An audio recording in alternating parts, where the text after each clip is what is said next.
Thanks very much, Linda. And can I also just thank ETBI for appointing me to this role? I think it's a really exciting role and a great time to be working in this space as we continue to kind of innovate and lead out in inclusive and education and excellence in education across the sector. So first of all, what is provision mapping? It's a process that we're implementing across almost 140 community colleges in the ETB sector.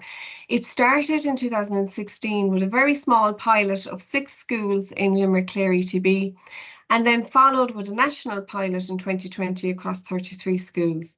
Following the success of these pilots, it was expanded in 2023. In addition to creating my role, 16 dedicated inclusion coordinators were also appointed across each of the ETBs. So each ETB has one dedicated inclusion coordinator that works 1 day per week to support schools in their implementation of provision mapping. And provision mapping, as I said, is a process that supports inclusive school improvement by building collaborative systems within and between the schools.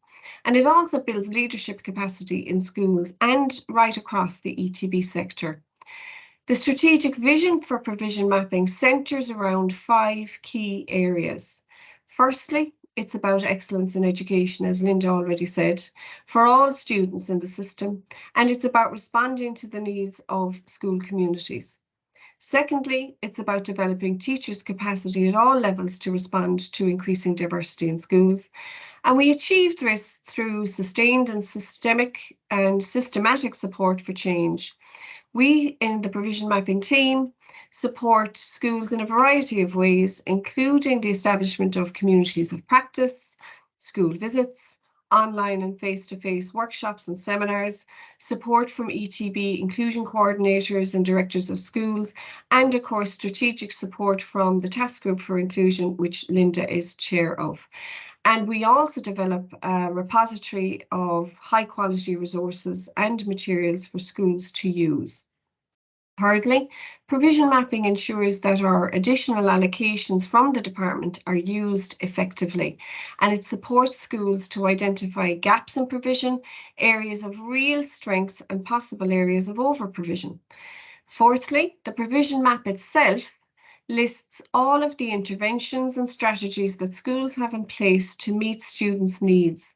And it allows schools to strategically cost, plan and allocate the resources to identified areas of need, and then to evaluate whether these provisions are actually working to improve outcomes for students.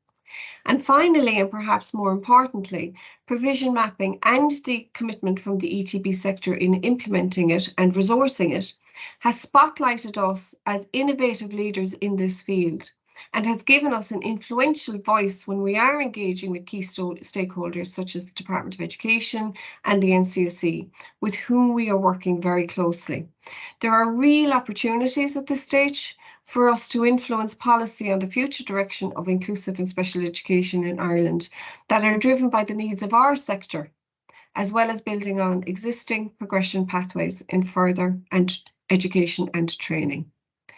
Thank you for listening.